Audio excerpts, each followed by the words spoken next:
climate.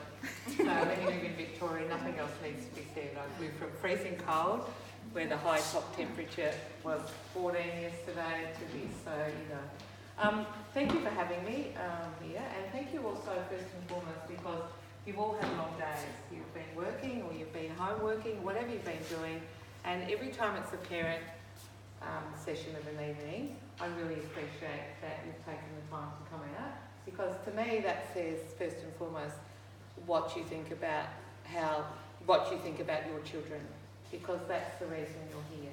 And I guess that's why I do what I do, because it's all about the children. And it's all about working in that connection with families. There's three parties involved in a school community, and that's the children first and foremost, that's the families, and that's the teachers. And I think you're a testament to the third party that makes that triangle work. It can't work as well if you haven't got the three parties there. Just shortly, briefly who I am, and if it's still going on my husband says briefly it's not in my vocabulary, so about 7:25 if it's still going, and I've got my wedding video out, just give me a bit of a shake and say I think the introduction's probably enough. I am a retired teacher. I worked in the Victorian Government School. When I retired I was assistant principal of the school, and I was involved way back in the same process that Cathedral is going through at the moment for the very same reasons, and so that was in a school situation. So I looked at it from a leadership perspective, as well as supporting the teachers and the children. Also, I was a language consultant, so I worked within in the region in Melbourne in curriculum. So I worked in curriculum, and also, it makes me sound far more important than I am, I'm really not that important. And also I'm trained in special ed, so I was trained and I worked a lot with children up to in the secondary with social, emotional and behavioural problems. So I am 60, so I've done quite a few. I know you probably think I was only 25 and you think how did you fit that in, but I actually have got all of that. So that's I'm an educator through and through. I always say to school, I've got a very sad life. I've been at school since I was 6. So I am a professional in what I do, and I'm very skilled in what I do. Now I line up what I haven't got any children, so I'm not a parent. So don't ask me for any parenting advice. I have none. I have nothing but admiration for you. I don't know how you do it, but I will answer any education questions. Just leave the parenting part away, because I don't profess to know what I don't know about that. So I guess when I'm chatting to you about all of this, it's about I come from the point of where I passionately believe. So there's a PowerPoint, and I know some of you might remember some of these, because I think you might have had Shona out speaking to you. We'll speak about the same things, just different people presenting it.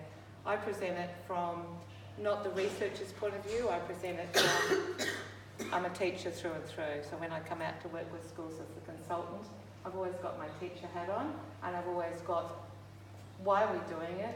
It's not for us, it's for the children. So our main focus is for the children all the time. So as educators, and as I said, you'll be hopefully sharing some stories as you as parents, we're all on about the same thing. What does success mean for our children? How can we as parents and educators make sure in this 21st century that we set them up for success? It's not back in the day anymore. I'm back in the day. I'm really back in the day. So back in the day it was a different world. There was a different expectation that A would lead to B, lead to C, lead to D. I just naturally went from this to this to this, got a job, do the rest. The children of today, that's not the world they're coming out. There's not an A to B to C to D and a guarantee of anything. So there's a different subset of skills that they need. It's not any longer just about the content. It's so important to develop who the child is. And I apologise if I sound like I'm lecturing. Remember, I'm not a parent, so I'm not lecturing about that. But I guess that's the crux of it. Can I first also say thank you to Cathedral for having me out here. I'm very fortunate in this role to be invited to schools and work in. I work in government, Catholic and independent. I work a little bit in Western Australia, a little bit in Queensland, a little bit in Victoria, a little bit in South Australia. And next week I'm actually going to work in an Indigenous community up in Kununurra. So I'm really lucky. So I get to work in this with children from all different cohorts, social, all different children, and see how it looks for all children, because they can all access success. They just all have a different starting point.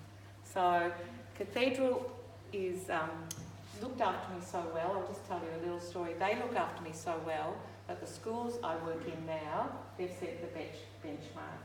So they feed me, they run after me, they have cups of tea, they look after me like it's no tomorrow. So every school I work in, I go, unfortunately, you really haven't reached the stage of Cathedral, because they are really up there. And the other thing I think about this, I've never presented in such a beautiful room. I speak about children as natural learners and discoveries, and that natural children, and you know, if you've got children, or you wouldn't be here, you wouldn't have just driven past and said, oh, there's a lady here speaking, I might just pop in, I've got a spare hour. So the natural thing is children are naturally, they learn through discovery. They naturally learn by falling over, getting up, doing this, picking it up, taking a bite of that, oh, that tastes awful. They naturally learn. They've learned so much before they come to school, and they're sometimes, I think, we complicate it. We put so many rules and regulations. They're no longer the natural learners. They've learned so much before they get. This school, in this Wonder Hub, and I watch the children come in here in break time, this is the ideal, this is how children naturally learn. You see them, they're picking up, they're having a look, they're actually exploring, there's conversations, there's problem solving, it's rich in oral language. It's just a wonderful place. So you're very fortunate. I'm not just saying this because they pay me more or whatever. They're very fortunate to have your children at this school, and now they're actually presenting and trying to actually say, how can we engage the children in learning? And any stage stop me from speaking, because I'm paid to speak, but I don't mind others stopping me. At any stage, ask a question, share a story about your children. Say, Karen, you're boring us at the moment, will you move along? Whatever you want to say, please interrupt me, okay? I'm a chatter, if you haven't worked that out. I just love a bit of a chat. My husband said I can talk underwater with a mouthful of marbles. So just stop me at any stage. I think you've got to think about early childhood years, and you'll think of your children and how much they've learnt and how they've learnt before they get here. You didn't sit them formally at a table and say, right, tonight between the hours of 6 and 7, I want you to sit up here at this table, and we're actually going to have a formal lesson on eating peas. So this is the first thing you do, pick up the fork. You think about everything they've learnt at home. You didn't sit them down and formally teach them language. You didn't sit them down and formally teach them this and that. They learnt through discovery, approximations, and have a go, didn't they? You modelled language. You repeated things. They had approximations. You gave them the right words. You went to the park. You talked. You read stories. You had conversations. You probably had less screen time than there is now. I know technology is part of our world, but I get quite distraught when I see that conversation and interaction stops because the children's necks are bent far too often and too regularly down at the screen, because there's lots of things that are happening because of screen time, but there's lots of things that children are losing. And I think that early childhood is, where is the conversation? Where's the parent modelling? Where's that connection, that the relationship that you're forming? A screen doesn't form a relationship. You do. So I guess it's I'm not lecturing you as a parent. Please don't walk out. This is from a teacher's point of view, because this is something at schools we have to actually work out how much screen time is too much, because they get a lot of screen time at home as well, so how we're using it. So you think about what you've achieved before they come here. Walker Learning, what I work in, it's, I don't come out and talk about content. I don't talk about the curriculum. That's in governments, and people write those. You know, every time the government come in, there's another glossy, it's the same curriculum, they just put a new cover on it, and then they say it's ours and make a few other conditions in it, but still the same curriculum. I don't interfere in the what's as should be. I come out and say, remember, you're teaching a child, not an outcome. So I work with the teachers on how do you engage them in learning. Remember, it's a person sitting beside you, not a bit of data or not an outcome or not a learning intention. It's actually, there's a living soul beside you here. So to actually fully engage in the content and everything, we actually have to acknowledge the person. So that's what I work in. How do we organise our day? How do we organise things in our classroom? How do we organise the conversations we have with children? How do we organise getting to know everything about a child so we can actually really say we know who we're presenting the content to. So I never come out. Walker Learning doesn't change the literacy, the numeracy, or anything else, any of the other programs that are strong and a part of that make cathedral. That doesn't go away. So I think that's the first thing you need to be reassured. I don't come out to change any of the good practices that a cathedral. I work more on the how. So how can we engage with children in what's happening? Does that make sense? Not, it makes me happy anyway if it doesn't make sense. The evidence-based research comes from, this is built from developmental psychology, all that's being found out in neuroscience at the moment. There's so much happening informing education the more they research into brain and brain development. And that's informing so much about education because children and adults are different. Their brain formation is different. It makes the learning quite different. So teachers actually have to start addressing that whole brain research and brain development to find out what it is and how children are actually being as learners. Stop me at any stage. Okay, this is a really important topic tonight. It looks very important and very formal. Executive function skills are part of brain research, and that just means working memory, inhibition, that self-regulation, I'm not having a hissy fit and a meltdown and this and how I control myself, and that cognitive, that planning, that mental, that memory. They're the three main skills, that executive functioning skills that we find out in that brain research. And they're really critical for building blocks for early development, for that thinking, planning and learning. All this graph says in all its importance, so I'll try and debunk it for you. The age there, you'll start to see that between the ages of, between the ages of 2 and 6, have a look at that curve. That's where most of those skill development happens, in the early childhood years.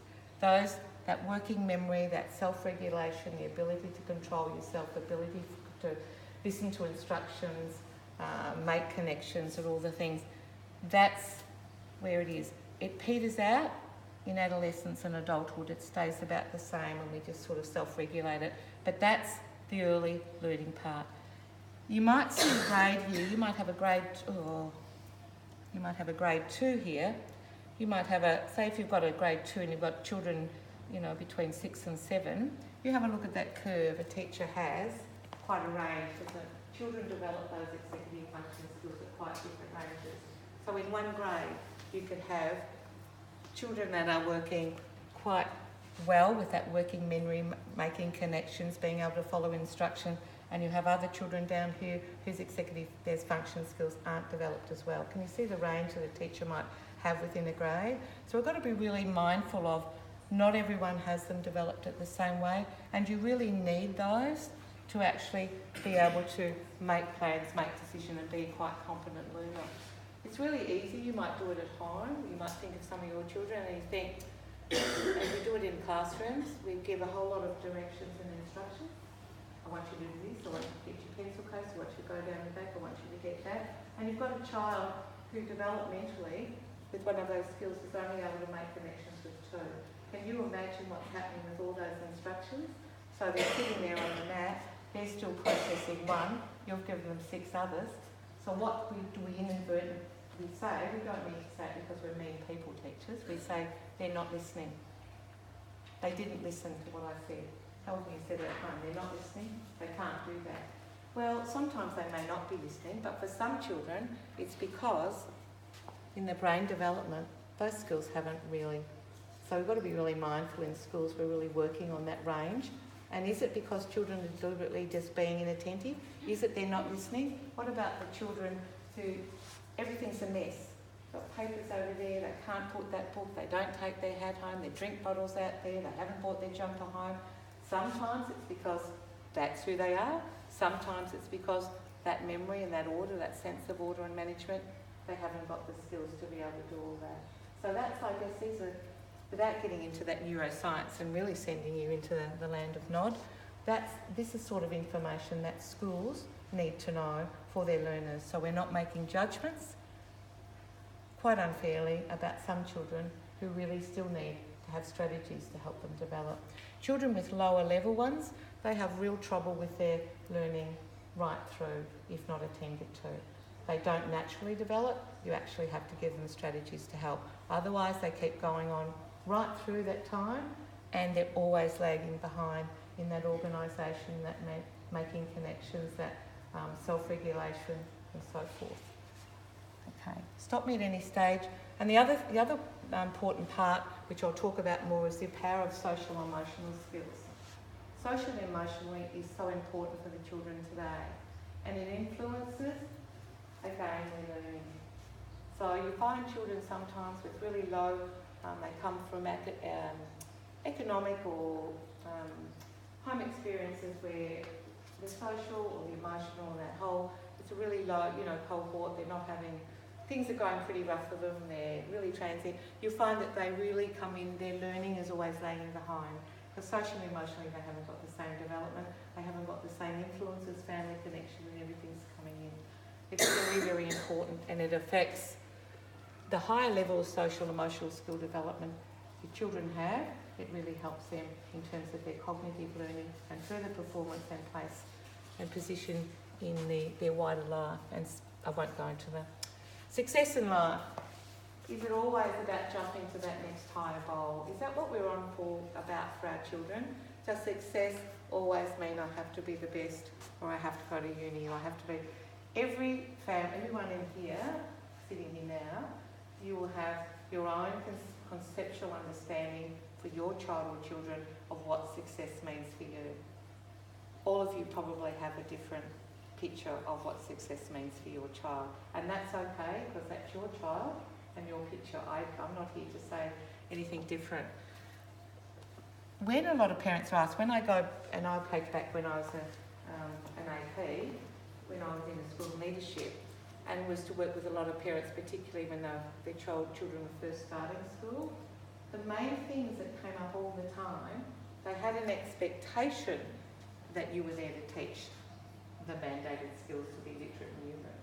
But more important than that, most of the time that I found, they wanted to know, were they safe, were they happy, and were they well? Am I sending them to somewhere when I drive off, they're safe?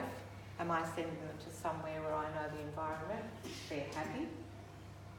So that health and happiness was coming up again and again and again as part of what success means.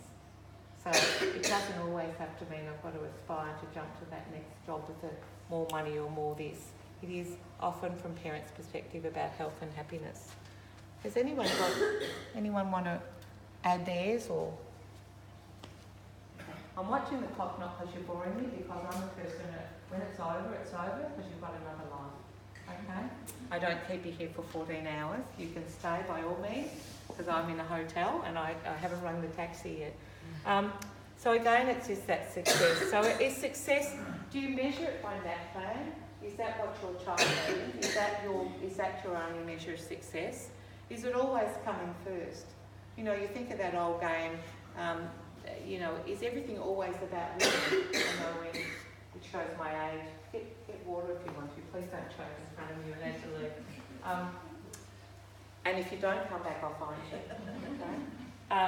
So, remember that you're all too young. I look around and even if I put my glasses on, you're all far too young.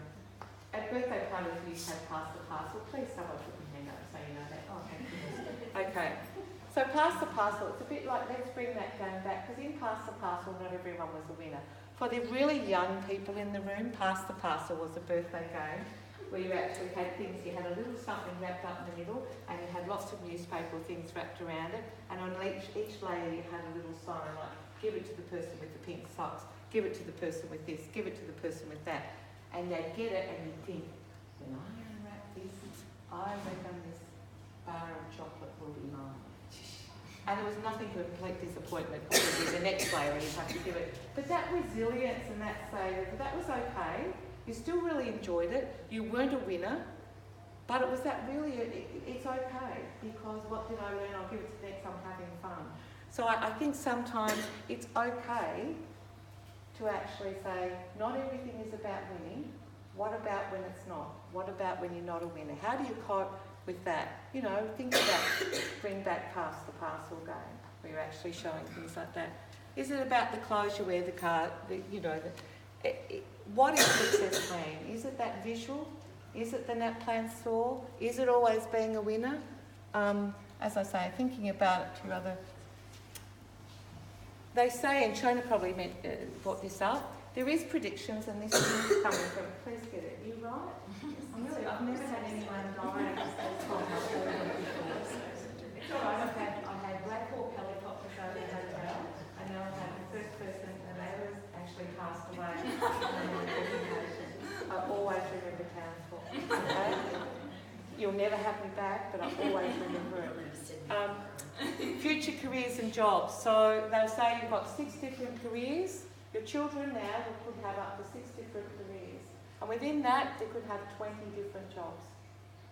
That's the world they're facing. So you think about that. You think about the robotics. You think about what your children need. I'm not meaning to depress you, by the way, because your children aren't thinking that way. They're actually coming up in the world where it all is about, things that are going to be working on contractual things, it's short term, it's this and that, it's that quick. They're living in that. I want everything now, and I want it everything now, I want it quicker than now. I mean, your children probably are thinking like that, it's a quick world. But you think about that, and I think as a parent it starts to think about, well, what does success look like for my child, and what are the really important skills? I know I want them to be literate and numerate, that's a given. No one's taking that away. But I really got to start thinking, alongside that to be literate and numerate, is those life skills. Because they have to cope with this world now. They have to have all the skills that actually make them able to think about 20 different jobs, 6 different careers.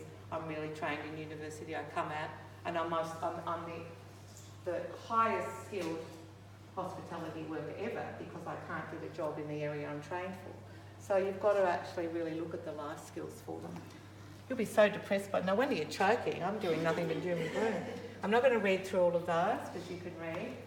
But again, when I work with teachers, this is what I'm working with as well. In the classrooms, we're saying, how do we get the conversation and the structures into your classroom, where you're actually having a really natural conversation, real point-in-time conversation, and through the activities you're giving them, the experiences you're setting up, are you actually just be a direct instructor where teachers, we talk a lot, and how are you just drilling them and talking at them, or are you creating conversations by the way you set things up? Are we actually starting to talk about communication, the importance of communication, the importance of conversation, that learning a classroom doesn't have to be totally quiet all day, because we need to learn, we need to speak, because a precursor to reading is oral language. So if you come to a school and you're never allowed to speak, it's going to be really difficult to develop that reading because they're silent. So, good learning doesn't mean silence. Sometimes you need to be silent because it might be a test or it might be quiet reading. But to me, a classroom will always have conversation, because conversation is part of that sharing of learning. To me, a totally silent classroom is compliance, not engagement. There's a difference. Are the children being quiet because they're compliant? Or I want my children, if I had children, luckily I don't, but you want them to be engaged in what they're doing, not just sitting quietly going through the motions. Empathy, that's really, that's getting children to think about others for who they are, not what they can do. Not, I like you because you've got chocolate and you'll give me some at lunchtime. I like you because you've got those gel pens and maybe you'll share one. I like you because your hair's in a pink ribbon. Empathy is it's a skill we have to work with from children right through. They understand, we start to acknowledge and respond to people because of who they are, not what they're good at or what they can give me. So Walker Learning works a lot with the teachers and relationships. You might think, well, surely they've got a relationship with my child. We do, but we really have some structures where we say, relationships the be all and end all. You've got to have a relationship with that child to work with them. I say from the moment the child walks into the classroom, the first thing, even if you've had a really bad night, you've got a hangover, not you would have a hangover as a teacher, I was thinking of something else. You had a headache, you had something, you've really got to make sure that you let that child know that you are really happy they're there. So when they open the door, the first thing they should see is a warm greeting. A hello, hi, good to see you, come and sit down. That's their first point of call when they walk in the room. So you want your children, when they walk in the room, to say that's how I'm starting my day. Even if they're coming in, they're in a bad mood, they've had a hissy fit inside and you still want them to know when they walk in the room that those four walls that they're walking into is a safe place with a routine, there's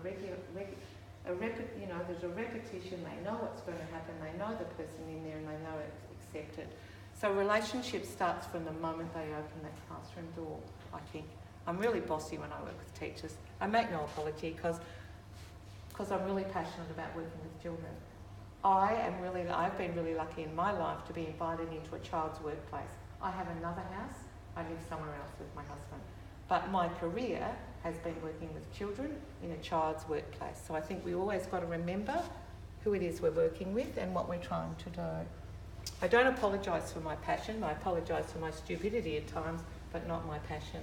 So again, we go back into that creative, natural thinking, problem solving, empathy, resilience, taking risks, having a go, healthy relationships. What it looks like for a 5-year-old and what it looks like for a 12-year-old and a 64-year-old, there they are. I reckon my husband's put them out. I'm going to say, find her and don't send her home. I think it looks different for the different age children, but teachers and education, we've got to keep building the strength. What does the resilience look like for a 4-year-old, a 5-year-old? What are the words and things and practices? What does it look like for an 8-year-old, a 9-year-old? Teachers have to keep teaching them language, strategies and actions that actually start to build up their understanding of all those life skills. Remember, learning just keeps happening, but the literacy and numeracy is not more important than these.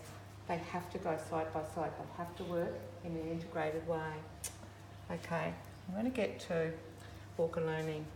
So this pedagogy, remember, it doesn't interfere with the content. So I want you to rest assured that that mad woman in black has not changed any of the good practices at Cathedral. I come in to work with how do I engage the children in what you're teaching them. And I think they do a pretty good job. I actually not quite sure if I've offered anything here, but so we work very much on the whole child. Who's the child? Today I was working with teachers on their planning document, and I said, when you're planning, we really got to get rid of that I'm planning from the activities. This is what I'm doing. We're getting it back to front. We know the activities. I want you to start your planning, and their planning documents now start from developmentally, who's the child? Who's the child? Socially, emotionally, what do I know about them? What skills am I going to bring out? Then I go into what skills I'm going to teach them, and we move across. The very last thing is the activities. We've got 1,545,000 books of activities and curriculums. We're not short on that. I promise we're really not short on that. We've got heaps of them. So we know them, but do we know the child? So that's what I've been working on with the teachers. At this visit, we've been working on the planning. So at the forefront of our mind is who's the child, who are the children in my grade, what do I need to do to support them as a learner? You don't have to change the curriculum, you have to change the support you give to the learner. Because this is a non-deficit approach, meaning we don't come in and start from the point of what the child can't do. Because if you start thinking about children or adults as what they can't do, it immediately starts this negative thinking in this land of catch-up and this assumption that they haven't got anything at all offering. And that catch-up is an awful thing for a child. I'm always in the lower group.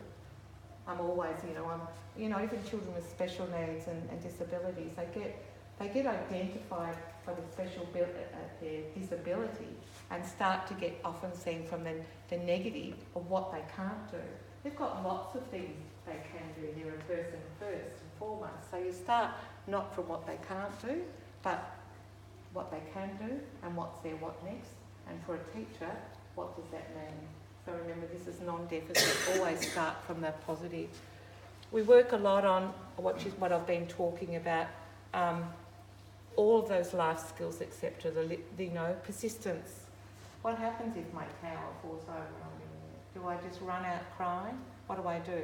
What happens in grade 6 if, I don't get things finished on time, I haven't got it ready for the research expo? How do I cope with that? Do I get mum and dad to cope for me and come in and say something? Or what skills am I actually starting to develop and being supported to cope with? Because if we keep taking over all of those things for them and solving those problems and coming in and fixing those problems, you think you're helping, but they're never going to get better because they've always got someone else doing it for them. So the only way they'll develop those is to let them have a go and actually... please stop me at any stage. Is there anyone that wants to lead? I'm glad you're still with me. You've pulled yourself together. Please. Oh, thank goodness, because I was starting to get really dry. Just with the whole non-deficit. Yes. If they do have a deficit in an area, Yep. is the assumption that they will just pick up that deficit by doing the areas that they are positive in, or are they still going? Is there still an expectation that it's not a permanent deficit and it is something that they will try? Yeah, that's a really good question. When I say not as non-deficit, it means we always look at the whole child by what they can do, not what they can't do. So every child is a learner, and no one child learns the same thing at the same time. And you've got a whole group of adults in here, and all of you as learners, none of us come into that, none of the children come into a classroom able to learn the same thing and the same way at the same time, because you've got a group of individuals. We've got a curriculum to teach, but what we've got to acknowledge is I've still got to teach that curriculum, but it's no good me just teaching randomly the same to all, because I have to make some adjustments, and I want to include all. So that child might have a starting point with when I'm working on grouping and counting. That child might have another starting point. So I'm always taking them to what their next is. Does that answer it a bit? So we don't start our thinking from what they can't do. See that? If we start our thinking from what they can't do, we're always starting activities from catch-up. We're not acknowledging that they have got something they can do, and my responsibility is take them to what their next thing is, so they're able to get to the next, and then I take them to the next. Because they're having their success as a learner, which might be very different to the child next door. I think that's a hard thing, isn't it, as parents? You've got to look at your child as an individual. You want to know in the bigger picture, how are they going in this year too? But you've got to remember, in the education system, I say to the parents, since they have got a year 1 and 2 every year, my child, education streams them and organises them to match a curriculum age group wise. But you've got a group of individuals. So every year, when you say I've got a year 1 and 2 and you open that door, every year there's a different group. They might be 8 and 9, but there's a whole different group of individuals that come in. You might have more boys than girls, you might have some children on the autistic spectrum disorder, you might have a child in a wheelchair, you might have a children. You've got all sorts of different bodies coming in there. So you've still got the same curriculum, but you've got to make different decisions every year. Does that make sense? A little? There's a question down the back. You've been really patient. Thank you. I know that from what you're saying, each child learns their own way, each child is different. But from a parent's point of view, I have to be honest, I want to know when my kid is in relation to what I would consider a benchmark or whatever phrasing you want to use. And so how does that fit with me knowing, like, if my kid isn't up to what I would consider like the average for that age or group or whatever, is it just him, his individual and his not, like, at what point do you say, hey, he is behind or he is ahead? Well, the school would still be doing that through the reporting process. So however the teacher were reporting, you would still find out that information, because I'm not saying we changed the teaching, but we're not starting from, you're not changing the content at all, just getting the teachers to think about the children. So if they've still got to learn all the same things from the curriculum, they've still got to report on all those against the reporting. So they'd still be able to say, your child with this particular thing is here compared to everyone else. I don't change, this pedagogy doesn't change the reporting system at all. It doesn't change the way the information is reported at all. So I'll still give you an honest reflection of where your child is in relation to a benchmark, where they are in relation to the learner of the whole the whole gambit. It'll just give a picture of your child as a learner. Does that make sense? Like to say if he's not getting there, Yes. do I just think, okay, well, he's... No, because you've got an indication then, this is where my child really is, so what does it mean for my child to get to the what next? Because it's no good pushing them towards what next if the what next is not making me... You know, we have that level of learning. Is it superstructure learning? You know, we're all crammed for a test or something and it's there till Friday and then it goes? Or do you want this sustained learning to be in that surface, to be down there where you call on it at different points of time because it's really making sense? So I don't come in and change that, I'm just getting the thinking changing. So children who need extra help still get extra help. So nothing changes in terms of that, it's just a change of thinking. Instead of thinking that children are what, I guess we want to say every child comes in with something. So what's their starting point? So if I'm working in maths groupings or counting to 20, I want to know what your starting point is as a teacher. So if there's a group of you, I'll go to what the next thing you need to keep going. You three might be there and I might be pushing you a bit further. Does that make sense? But I still have to report on the same. Reporting doesn't change. You just get an honest picture of where your child is. No, I haven't convinced you. It's just an honest, I'm not trying to convince, but you get an honest picture of where your child is, which you should be getting in the report anyway. But this won't change it. Amanda, have you got anything you want to add about the report? No, I think what the Walker Learning approach is doing for us at Cathedral is just really highlighting that personalised nature. So what one child might need, more intensive instruction in a particular concept, whereas others are ready to launch further. And our responsibility... But I would have thought that would have been the way it was anyway. Not necessarily. No. The schools are very content driven and the school and the social emotional in the past has not been high on the agenda because of the world it was. So what this is about is saying what research is found and what the children are we dealing with in this 21st century is skills for life and all those resilience and all the skills for life that these children need in the world to survive. That has to be given equal attention in the classroom alongside the content skills that we've always taught. So the content skills don't change, or the children who need support, or the way we report on those content. It's just the arrangement of the classroom and the teaching approaches, not the content. And probably the delivery isn't en masse. Yeah. So we might not need to teach a particular mathematical concept to the whole class. No, big because groups. 80% already have that concept. So we don't need to deliver that en masse, we can differentiate through clinic groups. Sorry, have I confused anyone else? Look at your eyes, they're rolling around. You had a question? Yeah, good. It's different for, there's only a small cusp of us for kids that are around even younger. Yeah. You know, and it's very small. One big deal for us on the principle and things exactly to push our kids through. There's only like 4 or 5 there in the younger cusp. So for us, it actually is all about curriculum and where our kids compared with other kids. Only because there's so much extra work for the kids that are wanting, you know, that May, June cusp when there's only maybe 5 or 6. Yeah. But you still got to... The kids do want to know where they are, how far behind they're getting, because at the end of this year, there was some hardest things to make us further forward. Yeah. And I guess maybe I'll present as something, I don't interfere with the what. So I don't, I mean, I'm not walking in, but I mean, I don't come out to change any of the content, any of the reporting, any of the ways you report. I come and work with the children that they're working with and how to engage them better in the content. So how are you actually engaging, how are they understanding, and the social skills. So I don't change any of that to do with content or the way that the children are reporting or how much of they're teaching. But I guess what you want to know is you want that child development alongside the content. You want the 5-year-old to have these skills, not just knowing how many legs are on a mini beast. Because, you know, you want them to have all those, because they're really important. Because in this content world, what we need to know is to basically read and write and know how to actually use tools of technology, because we can actually find most things that we want to in there. So we have to have those skills. But really we have to have, those skills are just equally important.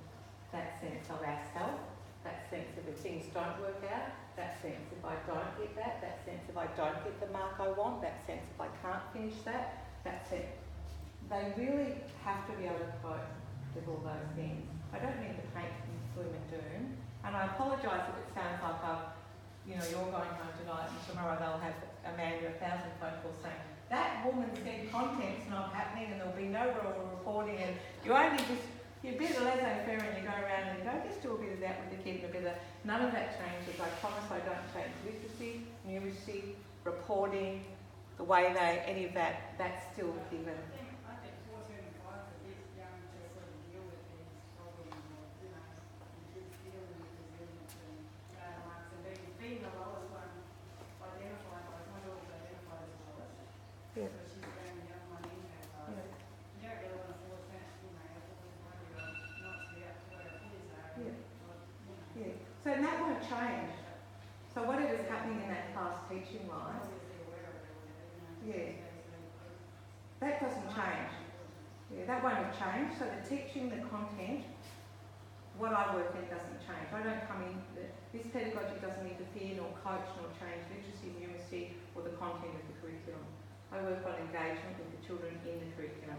How do we get them to want to be here, want to learn, want to stay here, and actually want to do what we're getting them to do? So it's not just I turn up, it's lip service and I go through the motion. It's actually I want them to be sustained learning comes from within, not from to actually you think of yourself as an adult learner. That real desire to be a successful learner comes from within the self. Success, things you do, how you feel about it, not because someone's actually told you what you've got to do. So they sound a bit abstract, but when we're working with teachers, we try and work with the language, the way they set them up.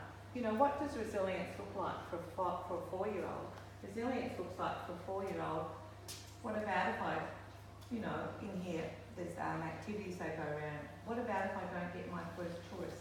What do? Do I just sit on the floor and kick my feet? Do I scream? Do I just cry?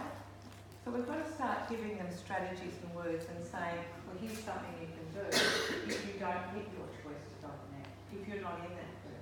So I work in those sorts of things, I work in activities. I promise I don't change the curriculum on my home. So you still look worried, I haven't convinced you. That's okay, you're allowed to look worried and you can ask me questions after as well, okay? In the Foundation to 2, what it is, it's an active balance between active learning and engagement in the morning. You might see that the classrooms look a little bit different in the morning. They're set up, or your Foundation to 2 classrooms look different maybe to the classroom you're in. Now again, we go back to what does research say. Research says, brain research and developmental psychology, which has been around for billions of years, says children learn best by discovery, doing, active learning. So let's start their learning day in that way. Let's actually have them discovering, listening, doing, thinking, problem solving, and actually get them started, and then let their day go, and we use instances from there to connect later in the day when they've got literacy and numeracy and maths and all the things we have to teach. So that's why the room looks a little bit different in the morning, and it's based on all that active hands-on, we set up areas of stuff. The key elements are the learning environment's a little bit different. Relationship, the children are on a roster. So you might have heard your child say, I'm a focused child. Even the 3s to 6s have this. The idea of that is it's relationship. So ask your child if they've been a focused child. Ask them what it is. It's not show and tell. And I'll own up to something now and to you all, and you might be devastated as parents. One of the teachers' nightmare is show and tell. The most boring thing in my whole career of 45 years was show and tell. I would rather have lay on the road with nails thrown on me. So focused children never, you never have to have show and tell. It doesn't mean you don't acknowledge something special. You can acknowledge birthdays and things, but you don't go through this boring window. No one else is listening but the child up the front holding something. So that one is a roster and a routine where the child knows Wednesday's my day, I'm focused child, it's special, I'm focused child all day. So they're on the teacher's radar. You have them beside you and it's a conversation leading to investigations, and you touch base with them later on in the learning day, whether it's a running record or assessment or something. So they know that's their special day. They love it It's something simple as being on a roster, knowing it's a routine, knowing they're going to have a little bit of the teacher's attention more than anyone else that day, even if it's only for 15 minutes at the most for the whole day. It makes such a difference in a child's life. So that's a bit of a roster. Yes, you can ask 1,000 questions. Well, if you have a child that doesn't enjoy the focused child, I've yet to find one. Well, my son hates it. Does he? Absolutely. What does he hate about it? He hates being the focus. Because he's standing up the front? Yeah. Yeah. And in grade 6, they tend to not Yeah. concept of it. And the older children, you've got to be really mindful of it. The older children, when it's new, because the school's just beginning this, so they're not used to being focused children. Older children are more, what are they up to? Why are they asking me to be beside them? Is this going to be an oral nap plan? Is this a bit of a cross-examination? Older children developmentally are more aware of themselves, they're more aware of the peer feedback on themselves. So you've really got to say, again, you go back to who the child is. You don't make it deliberately, what do I do to support your son, I'd say to the teacher. If he's not comfortable being up there at that stage, then that's okay. But I'd still have the roster, and I might say, well, you can sit down there, and when we have our conversation, you can have it there. Or I'll touch base with you there. So it's not a one size must fit all, because remember, it's who's the child, what do I need to do to support them, and all the rest of it. The older children really have to get into the process and really have to get rid of suspicion, what it is. What's this about and why am I there? Younger children, all the world's a stage. They'll listen to each other all day long.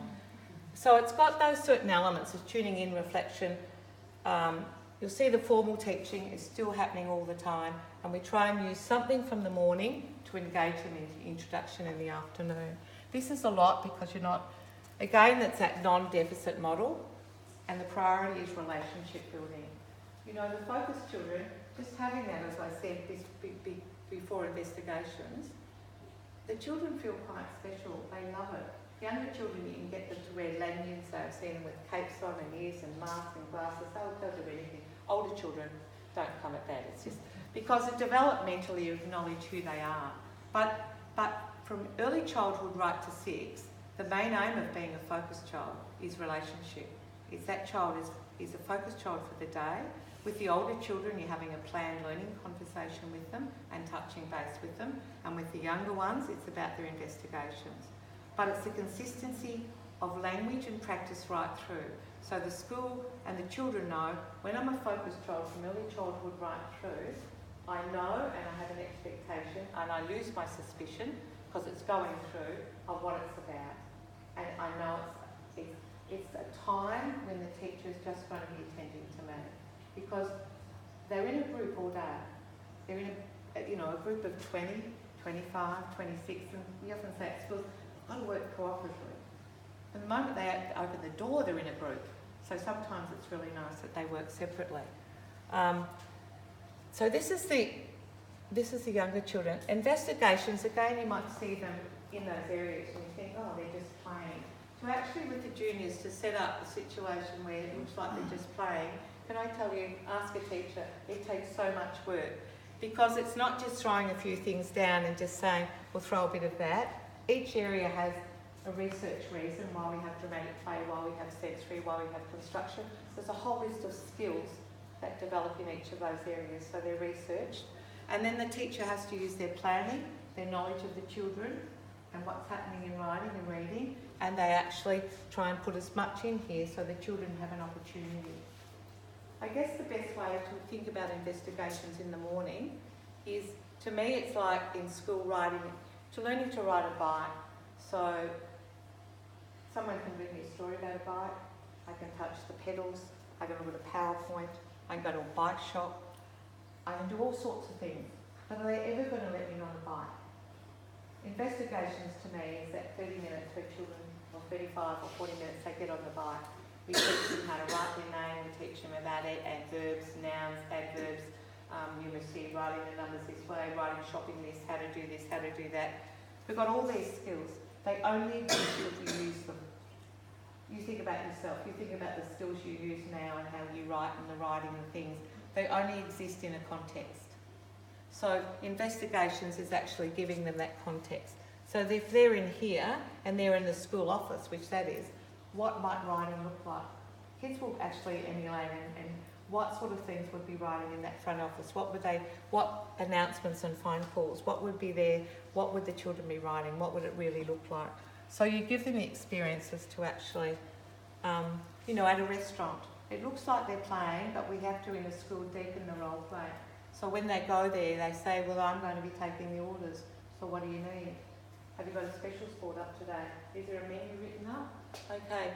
What time does the shop open? The customers wouldn't be coming in yet. What day? Have you got an opening sign up? What are the hours? You've got the clock in there, by the way. So the people are going to be customers in the restaurant. What else are you going to do before you go there? Do you need to go and do anything else? Have you got money over in the numeracy area? You might need to get some money because you've got to pay. See the conversations you can have because you're bringing the skills into the real world, and it takes a lot of skill as a teacher to do this. It's much easier to do the afternoon. It's much easier as a teacher, and I'm telling you, to be a direct instructor where you're presenting something.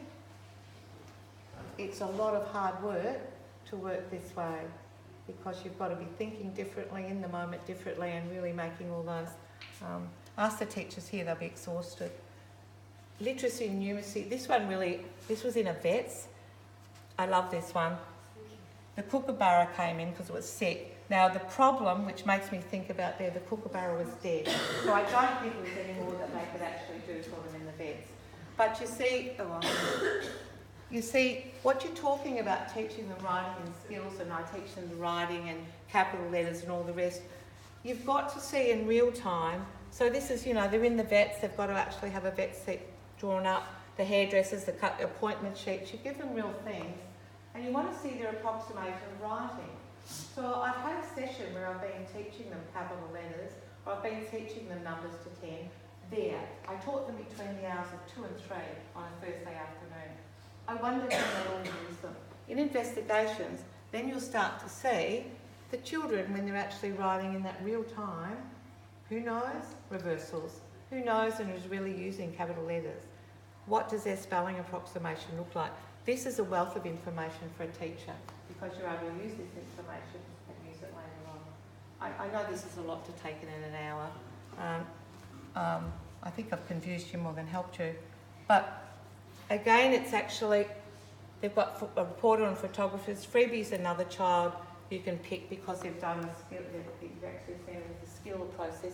See the amount of writing that comes in investigations? It's natural writing, they're reporting on things, their menus, it's happening everywhere. So when you see it, they look like they're playing, they probably are in their world, they love it, but there's a lot of work gone in by the teacher with what they've put in the area, how they've set up the area, how they've linked it to their planning, and when they go to work with them, what sort of conversations they're going to have when they're there. One day, ask a teacher with your child's focus child, warn your 3 to 6s because they're particularly 5, 6, they probably wouldn't want you to come in while they're focused child because they're still trying to work out what it's all about themselves. So, but the younger ones, they love it if you come in and you just say, well, I would love to see what your chat is going into investigation with focus child today. And it's really interesting to see what that conversation's about. Remember, I guess, literacy, numeracy and other curriculum areas taught as they always are. That hasn't changed. Formal teaching for the rest of the day continues as it always did. So that doesn't change. The key point is the teacher uses something from the morning where the child is in a world where they're most engaged, they're discovering, they're doing, and they have to draw something from it. They might pick something, they might have something that's written, something they use, and they use that as an introduction to the formal teaching because you engage the children because it makes sense to them. It's from their world. So we've got to try and pick things from their world to actually, because engagement's about getting them interested in the next thing we want to do with them, which is the formal stuff. I'm not going through all those things, that's just more pictures of the everything. I'm going to stop there, and it's stopped. I feel I've confused some of you. Probably all of you, really. Are there any questions? I mean, it's late, I'm watching the time, but not that, yeah. So I feel like you first focused particularly that last bit on the role playing. Yeah. How does that investigation stuff that play based? Like looking at other you don't, so developmentally, say from an 8 to 12-year-old, what do I know about them?